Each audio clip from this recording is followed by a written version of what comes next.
কথা রেখেছেন, 3 জন IPS officer suspend হয়েছেন। এবার বিচারটা হবে, সবে শুরু। হ্যাঁ, সবে ফাইল খোলা হয়েছে, অনেক অনেক মাথা রয়েছে। যেমন সেদিন সেমিনার রুমে যারা ছিল, অভিক, বিরূপাক্ষ, সোমনাথ, প্রসূন চট্টোপাধ্যায়, তারপর দেবাশিস সোম, এরা সবাই মানে সাসপেক্টেড লিস্টে রয়েছে। হ্যাঁ, সেই রাতে যারা আমার মেয়ের সঙ্গে খাবার খেয়েছিল, না, সামনে আসেনি। তাদের মুখ্যমন্ত্রী আড়াল করে রেখেছেন, মানে আমাদের মমতা ব্যানার্জি। অবশ্যই বলবো। ফাইল যখন খোলা হয়েছে, আমাদের কাছে যা তথ্য আছে সব আমরা আমাদের মুখ্যমন্ত্রী শুভেন্দুদাকে দেব।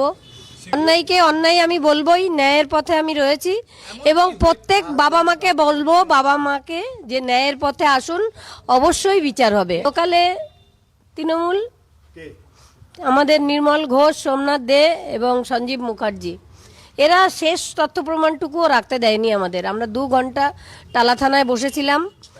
পুলিশ, মানে আমাদের, মানে কোনো মন্ত্রী মারা গেলেও এত পুলিশ থাকে না, এত পুলিশ ছিল। রাস্তাটা বন্ধ করে দেওয়া হয়েছিল। স্বস্তি সেদিনই পাবো যেদিন ওই মমতা ব্যানার্জি জেলে যাবেন, পিসি ভাইপো। মমতা ব্যানার্জির নির্দেশেই এরা সব করেছিল। যখন বিনীত গোয়েল আমাদের সেমিনার হলে নিয়ে গেলেন আমার মেয়ের ডেড বডি দেখানোর জন্য, তখন উনি একটা ফোন করছিলেন। সেই ফোনটাই এনে আমাদের ধরিয়ে দিয়েছিলেন যে সিএম একটু কথা বলবেন। তার মানে কার নির্দেশ এসেছিল?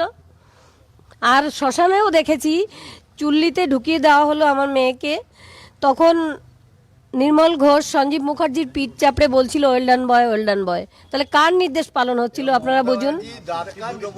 মমতা ব্যানার্জির নির্দেশে। আবার কার নির্দেশে? মমতা ব্যানার্জি সমস্ত এই দুর্নীতি কাজ করে বেড়াতেন।